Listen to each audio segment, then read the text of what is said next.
Is black and white traditional CV format a thing of the past? Surely it is time in 2022 to replace them with a visually pleasing, fancy, modern layout, right? Well, not so fast. Let's find out why. Hi guys, my name is Matt, and I'm a career coach at Elevation Career, helping you to achieve all your career advancement goals through practical, top-notch training. I constantly receive this question. Is it better to use a creative layout or the more traditional professional format? If you look up fancy resume templates, you will find a ton of free and paid designs that claim to increase the effectiveness of your resume and give you more interviews. Based on all my experience and interactions with professionals in the recruitment and HR industry, unfortunately, this is simply not true. One caveat before I continue.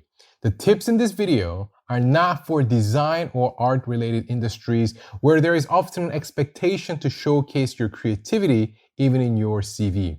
In such a case, you should absolutely go ahead and do that. The advice in this video is for people who are working in a more corporate setting rather than the more artistic/creative arena, which I believe is most of you anyway. Now, back to the topic. What are the benefits of using a creative/fancy layout? Well, the biggest and perhaps the only benefit is that it looks nice. It's got colors, columns, tables, sometimes even some infographics, charts, and etc. that look modern. So you may be asking, what is wrong with having a CV that looks nice? Why shouldn't everyone use it? The main reason is this. These so-called modern designs, while they may enhance the look and feel of your CV, they sacrifice other much more essential factors that actually enable you to land your first interview, which, by the way, is the ultimate goal and purpose of a successful resume. So what are these factors? I'm going to talk about 3 things in this video. Number 1, readability. When I say readability, I am referring to the ability for the reader to find the information that they're looking for quickly and easily. Let me explain what happens when a recruiter or a hiring manager or HR manager, what they do when they open a new resume. They do not spend 10 minutes analyzing every aspect of your CV, nor do they even spend 1 minute. The average time spent on reading a CV before deciding to either close it or read on further is about 6 to 8 seconds. And during these 6 seconds, if they find the details that they're looking for, then they'll read on further. If not, they will close the resume. Is that too short? Maybe. But if you have to read hundreds of CVs every day, there's simply no way you can spend very much time on each and every profile that comes your way. When people need to screen that many CVs, being able to find the information they're looking for in the location they expect to find them becomes crucial. I am all for a clean and nice look, but if it sacrifices readability by reorganizing the layout that most people are used to and causing them to spend more time adapting to the new format in the first 6 seconds, then it becomes counterproductive. Number 2, it wastes space. On a related note, these fancy templates, they also waste valuable space, especially on the first page of your CV. The first page, especially the top half of your first page, is where the most attention will go to at first. And it is the prime real estate of your profile. The problem is that so many of these templates, they have columns that display low priority information right on the first page. I am talking about things like the skills section, education, hobbies, and etc. And as a result, The more essential, higher priority information, such as your work experience, achievements, and project, and etc., get pushed further down the resume, which in turn makes it that much harder for employers to find the information that they're actually looking for. Number 3, content. Another big problem that I observed with these templates is that the main focus is ensuring a nice look and feel rather than the actual content. So many of them have these rigid structures that force you to fit your content into their columns and tables. So what generally happens is that the most important message of your CV, such as your work experience, career summary, and project and things like that, they become shortened in order to ensure a nice, balanced design. Or you need to make the font much smaller to ensure that all the content fits into these layouts, which again sacrifices readability. Please make no mistake. What will land you your first interview is not the design of the CV or how many colors you have used and etc.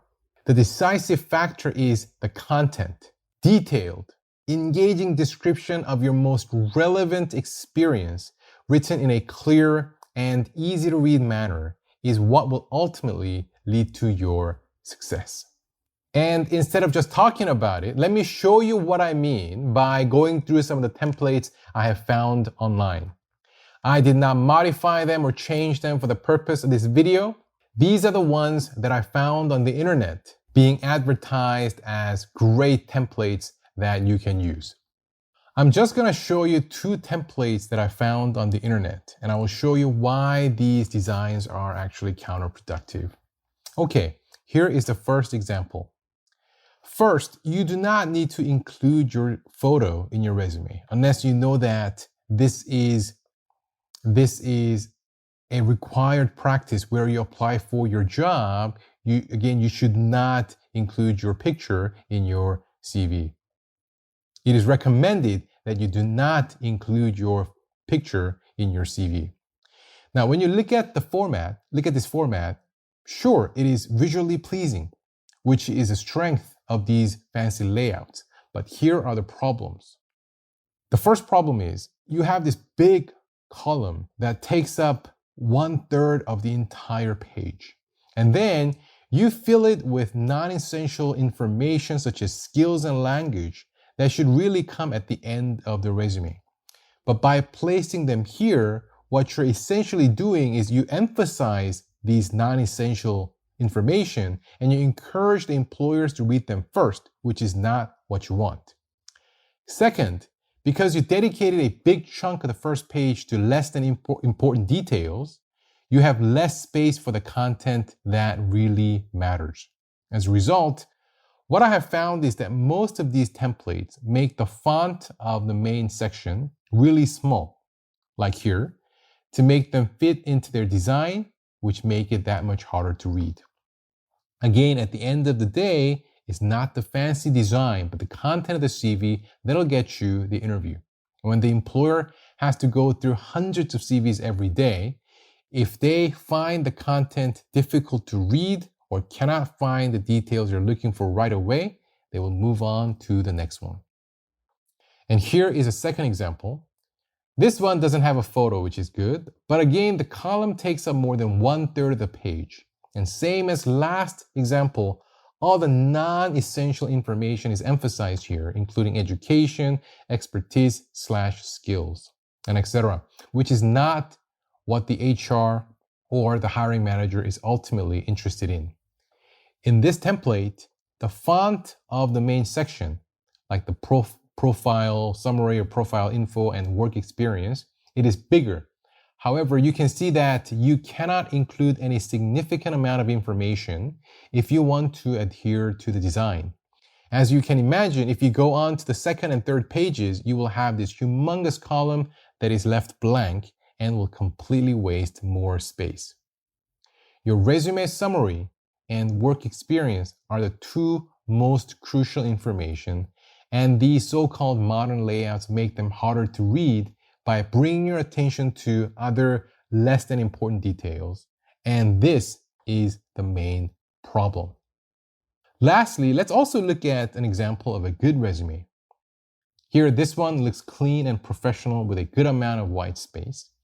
Professional summary and experience, they're at the top of the first page of the CV, and therefore they're emphasized. Non-essential details such as skills and education are at the bottom. This CV also has some colors which make it which make it more interesting, but that is not required at all. I hope this makes sense. Again, I have nothing against a clean design. In fact, your CV must have a clean and clear and professional look and feel. The problem with these templates is that they go too far to the point that the more essential and critical factors are neglected. The main point is that the reader can find the information that they're looking for as quickly and easily as possible. And in that department, the traditional professional layout is the proven and safe choice. Thank you for watching. If you like this video, please click the like button below. It would mean a lot to me and encourage me to post more content like this. See you in the next video. And until then, elevate your life by elevating your career. Bye for now.